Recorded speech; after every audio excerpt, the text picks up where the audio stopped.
Right, Campbell's Comments New Zealand show. I'm starting to find out a little bit more about Amber Lethaby. Firstly, welcome to Campbell's Comments. Thank you very much. This show is proudly brought to you by Woodlands Stud in New Zealand, also NZB Standardbreds and Haras Trotteurs, who have quite a few stallions over there as well.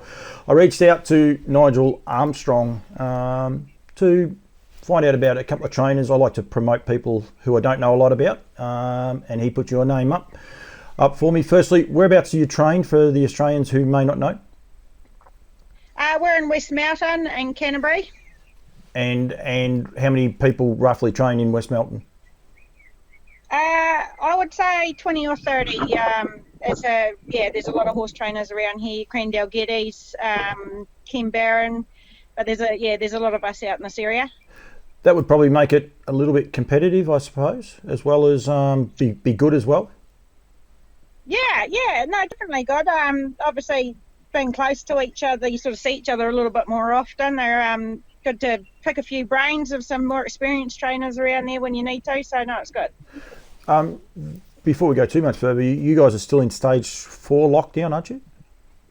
Yeah, still level 4. So I think we're finding out today if she's going to let the South Island out of level 4. I doubt that the North Island would get out, but we might be half a chance to get out tomorrow, back down to level 3. And because you guys train now on a public track, I presume?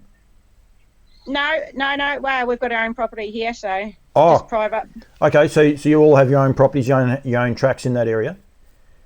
Yeah. I don't know if there might be one or two places that's public around here, but most people have their own tracks around here. Yeah. That's cool. That's very, very cool.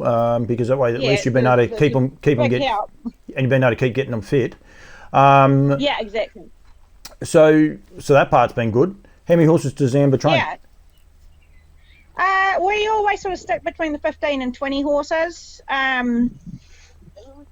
Try to stick around there. We generally don't go under that, but can sometimes go over that, but it would only just be for a short period of time. But 15 to 20, it fits in quite good. And how do you go? Like, as crude a comment is like, I'm trying to find out a little bit more about you, but as far as training winners, how many, roughly, would you train in a year? We would normally do sort of around 10. I think this is only the new season will only be my 3rd season training. It was in partnership with my husband, but before that, my husband used to train and my father used to train, and they both, my dad likes to go over to Aussie for the winters now, and my husband's got a full-time night shift job, so they were sort of starting to find it pretty tough work. I was working for Mark Jones at the time, and sort of we figured out it'd be best for everyone if I come back here and sort of helped out. So we sort of joined the two teams together 3 years ago, and that's how it started. But I think we're around between 10 and 15 winners. We had a very average season last season, but more hopeful this season. We've got a few nice ones coming through. And Nigel alluded to part of what you do, and I'll get onto that in a sec, but do you concentrate on younger horses or old tried horses? What do you guys aim at having? We probably start off with the owners we've got now with younger ones, or bring younger ones in and try to syndicate them out and things like that. Our older ones are generally ones that we sort of had here for a wee while and brought them through all ourselves. But like any new stock coming into the stables are generally sort of younger. Yeah, younger horses, either from yearling sales or homebred horses, and people, some of the owners, I suppose, are breeders. Yeah. We generally buy a few at the sales every year. We've got a couple of brood mares here that we breed off, a lot less than we used to have. Dad had a lot of old trotting brood mares, but we've just got one girl now. So homebred. Yeah, some of our owners breed, but or else they'd look to buy a younger horse also too. So, what's the best horse Dad's had? Probably Tobago. He won the Dominion in about 89, I think it was. Did the free for all and Dominion double that year, and he ran second into Dominions to Fraggle Rock at Auckland. So he was probably the best, but Dad said a lot of trotters sort of get up to that top grade. But Tobago would have been the best because he won some of the bigger ones. Do you like your trotters, or do you take whatever comes through the stable? whichever one goes fast, I suppose. I actually don't know if I have a preference, but if you look at my team at the moment, you'd say I like Trotters because we've got a lot of them out there. But I don't know. I suppose Trotters, when they start out, like you can have a nice one and it'll do a good job. Where I think probably pacing races over here are probably a little bit more competitive. Like just an average one would struggle a wee bit in a maiden race here, but like an average maiden trotter, you'd get a win or two out of probably. A little bit easier to place them as such. Is it a little bit like here in Australia? Like we just had a weekend just gone. There was a meeting at Kilmore. It was there was two Group 1 2-year-olds, but they were sales Group 1s, and all the rest. It just looked like I suppose a random meeting, but it ended up being a star-studded meeting. Like it just had so much class about the meeting. Is that a bit where how the Trotters are starting to really head in New Zealand? Yeah, I think so. Yeah, definitely. I think our breed's getting a lot better over here too. Like every maiden race, there's always one or two sort of nice ones that are going to go on and do a job. Generally, especially in Canterbury, it's pretty tough in Canterbury. It's fairly strong pacing or trotting, but Canterbury maiden trots, there's always something that's got a bit of a future in it. It's sort of a wee bit hard to place in Canterbury. To get away, try and find a race without one of those horses that's going to go on and be a nice horse sort of thing, like for our poorer ones. But look, we've got options. You just got to be prepared to travel, or sometimes if they're not up to Canterbury standards. How far do you have to travel? You Kiwis don't like travelling much like us Aussies, but how far when you say you've got to travel? Well, send the team down south, but we don't really like to do it like down south, Invercargill, which in a horse truck would be sort of 8 hours away. Oh, yep.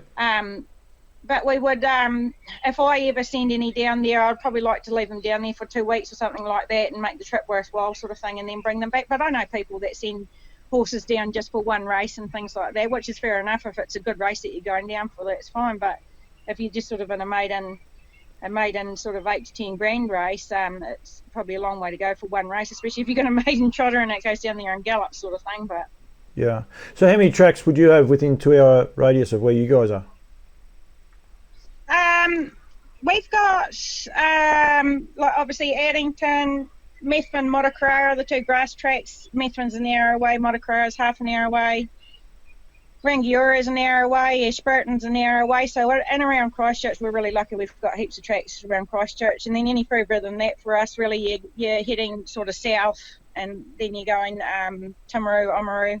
Yep. No Forbury anymore, and then all the way down south. Whereas not really many tracks north. Kaikoura is north of Christchurch, and then you've got your Nelson Blenheim sort of right up the top, which is sort of six hours away. So yeah, we don't travel north very often. It's more likely to be south. You do a bit of travelling by the sounds. Like Cam Bray always comments to me, "Oh, you Aussies, all you do is travel," but you have to travel just as much by the sounds of that. I think we do, and my biggest pet hate of travelling with our horses is generally your Timaru or Oamaru meetings are always on a Sunday. Yep. And it makes it real tough, like when you do sort of a month or two racing every Sunday, especially when you're travelling down Oamaru, 3 hours down, 3 hours back sort of thing again, and not really getting a break. It gets a bit, you get a bit over it, but to be fair, with the lockdown and the COVID and everything, having our Sunday meetings at Addington really suited us. We were quite happy to go racing on a Sunday. It's only half an hour away, and it was easy sort of thing. It didn't take up your whole day, but we've got a wee 8-year-old daughter too, and we like to get out on the weekends and try and do things with her too. It can be tough sometimes, but that's what happens, isn't it? That's one of the juggles we all have over here. I've got a 15-year-old daughter, and I think you definitely change when you have kids. I think you're happy to keep persevering when you don't have the kids, but it's just you want to be able to appreciate them growing up, don't you? Yeah, exactly. And she loves like if any day we don't have races on the weekend, we're always out doing something, whether it's a mountain bike ride or just something different to get out and get away from the place. But beaches or camping or anything like that, we really like to do it. Just you got to be pretty organised to try and find the time to do it. But there's a lot of people in that same boat. But we knew what we were getting ourselves in for when we just started doing the racing side of things. But it is with the travelling and things like that, sometimes you just got to be mindful just to say, well, hey, actually we might have this weekend off and go and do something. What's your best horse? At the moment, we're doing a rebuilding rebuilding stage of our I think we've got about 1 or 2 horses left from our race team from last season to this season. So we had a real good clean out, and we've got a lot of good like young horses coming through. A lot of maiden trotters. I don't know if we've got a top horse there, but I think we're working 15 at the moment, and I don't not like any of them. So we've got just a wee maiden trotter that's had 2 starts now, for a third and a second. She's nice, and she's just about win next start, called Megan. She goes nice. Just they're all starting out, and they're all going to be nice maidens, and whether they take that step up to be any better than that is going to be up to them. Well, I think there'll be a few be better than my nice maidens too, but there's not one I could say that's going to go on and do a real good job yet. Is it hard to do your clean out? Like you just said there before about having a clean out and a rebuild. It's a big word they use over here in the AFL, but is it hard to say, right, we've got to do this, it's just going to happen? Yeah, look, after doing the complete last season, going to Sunday meetings with them every week, by the end of the season, it wasn't that hard to do. It was the right thing to do. Like, there were horses that they'd won a couple of races, but they should have had another one in them, and we sort of battled away all season, and they just disappointed, but they weren't far off, sort of things like they could run placings and things like that, and the owners were just really wanting to get that one more win out of them. But it wasn't that hard. What makes it easier too, when you look out in your paddocks and you know you've got sort of 10 yearling and 2-year-olds sitting there waiting as well too, it made it easier. But it's not like we just said, oh, you're not good enough, you're gone, sort of thing. They'd done their time, and the owners were happy. Like, a few got retired, and 1 or 2 sold to overseas. But it made it easier, looking at the ones that you had in the paddock that you had a wee bit of time for to go and put your extra time into them, instead of those other horses that had their go. Nigel alluded to me, you're very good on social media. Well, not so much social media, but you might be good on social media. Keeping your owners updated and continually keeping them informed. Do you enjoy that side of it, and how much time do you put into it? I don't enjoy it, because you sort of know you're doing your job right by then. It's different. I'm still getting the hang of it. I've got a good friend over here, Jess Davidson. She used to work on trackside, and we were having a talk one night. I think it might have been last year in lockdown, having a talk about how things were and everything like that. And we had a real good yarn, and she just said, look, owners wanting updates, and they're just not getting it, sort of thing. You know, that in her experience from hearing to owners and what they think people could improve on. And we just had a real good talk about it, and I said, well, you can't blame them. Like, they're paying quite a lot of money to have their horses trained. They want to know what's going on, even if it's just a quick text, not a text message, but a quick video. We seem to do as in videos. It seems a wee bit more personal, just to let them know what's happening, even like once a week, once a fortnight sort of thing. Even if it's just jogging up, say, hey, everything's going good, it's looking real good, I'm either happy or I'm not happy about it, or anything like that. But just even something, a 30-second wee video like that, she just sort of stressed to me how important it was. And obviously agreeing with her, we try to keep up to date as much as we can with them all. We've done a few syndicates too, where we've got sort of 20 people and a horse, and it makes it easier on us as well. Just doing one group video on Facebook, and then sending it, and we've set up private pages for everybody, so they just go straight on there and they know what's going on with the horse. So it saves me 20 phone calls for one horse as well. So they're welcome to ask any questions or anything like that. But it's just it's the way that things are going, I think, with horse ownership and keeping in touch with everyone. It's one of those things we've got to try and keep up with the times a little bit and all the rest. The flip side of it is we've got such a marketable product, if you like, with the with horses, because every day a horse does something different and something, and we might turn around, people that do horses all the time might get a little bit ho-hum about it, but the actual owners that are stuck working a 9-to-5 job or stuck in an office, working late hours and things like that, you send them a video of a horse eating a carrot stupidly, can just be enough to brighten them up and make them want to reinvest in another horse.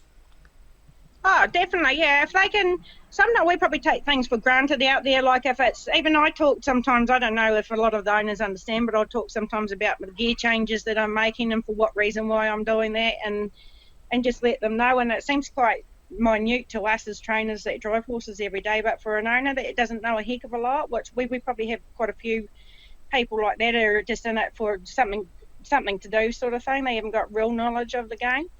That's really interesting to them, and they think, oh well, geez, yeah, that's really good, just to let them know and explain about it. And then when, like, we had a horse here that used to toss his head quite bad in the trail, and we tried a lot of different gear on him and things like that, and even put a GoPro on me so they could watch him work and doing it. And he come out of it in the end, and just for them to see little things like that, it gathers their knowledge, improves their knowledge a wee bit about things that horses can do, and what we can do to help them and get them over that. So they really appreciate it. I think all of our owners really appreciate those sort of things that we do. So they seem pretty happy at the moment anyway. What sort of feedback do they give you? Just really appreciation probably is the biggest thing, that we take the time to do that, and I would say probably mostly appreciation. Even like our new syndicates that we've just put together, their horses and they haven't even got to the races yet. They've just sort of been running around workouts and qualifying trials, and one's just been spelled again now, but they're really happy. We just explained to them, look, we've got one there at the moment, a 3-year-old trotter, and I really quite like him. I think he's going to be a nice horse, but he's just weak, and really just keep explaining that and say, look, he's done a real good job from how far he's come. How about we just put him in the paddock and let him strengthen again just a wee bit more, and we're going to have a nice horse, cross fingers afterwards, and yeah, explain it right, and if they've got any questions, feel free to ask any questions, but they all understand, and all of them want to do the right thing by the horse too, which is really good. So they're quite happy to go along and give them an extra 2 months or something, and then have them come back bigger and better, is the way I explained it. So they want us to do the right thing by the horse, and yeah, they just appreciate all the updates and how we explain things to them, basically. Amber, I reckon it's great insight, and I think it's terrific. As you said, you only train 15 horses, and you pretty much got to keep up with the Joneses, pardon the pun, a little bit with Mark, but you do have to keep up with the Joneses, and even probably be a step ahead. I did Charlotte Mooney a couple of weeks ago, same sort of thing about social media and just doing things a little bit different. But it's such a great tool for our industry, and I think it's one thing we probably don't exploit enough. Like you said then, sitting in a cart, we take that for granted. To put a GoPro on a jockey, in track work in the morning is bloody hard work, yet we can do it anytime we want and showcase it, and we should do it to make our sport that little bit better. Yeah, definitely. I think people are clucking onto it over here. Like in the last 12 months, I don't know if there would be hardly any horse trainer in Canterbury that had a Facebook page or anything like that. And I would say I don't know if there would be one without a Facebook page showing what they're doing. So it has come a long way really quickly just in 12 months. But that's good, and it's good. Yeah, like you say, it's good for our sport. It's good for our industry. It's going to make it more appealing to try and get owners, because if we don't have owners, we don't have a job really. No. So yeah, so it is good, and it was probably a long time due as well, I'd say. It's probably a little bit, Amber, I would imagine, a bit like these sort of interviews. You don't necessarily enjoy doing them or want to necessarily always do them, but they're just a good way of getting promotion and promoting yourself, and we just have to do it nowadays, don't we? Yeah, definitely. A wee bit of self-promotion, it's got to be good, and if you're not going to do it, there's not too many people that jump up and do it for you. So I think, yeah, like I say, people are getting better at it. Still improving. I don't know. I still got a fair bit of improving to do myself, I think, as far as being in front of the camera. But they're not too worried if you muck it up or anything like that. They're not expecting you to be like a broadcaster or anything like that when you do it. They're just appreciative of you taking the time to have a yarn to them and let them know a few things. So yeah, like I say, like everyone's sort of getting on the bandwagon now, and it's really good to see. Absolutely. If I could give one pointer, don't necessarily stress over the video component of it. Always the audio. If your audio is we had a false start because I didn't have the audio set up quite right, and that's the one thing I will tell people. Will tolerate blurry vision or not quite the greatest of vision, but be able to hear people is key. And I think that's one of the big things I'll put in there for anyone wanting to start out, is to definitely try and do that. So yeah. Amber, thank you very much. Totally enjoyed this interview. Had no idea who you were. From now on, I'm going to be following. What are your racing colours? Blue, with a yellow star, pink arms, and pink yellow stars down the arms also. I should send you a picture of it.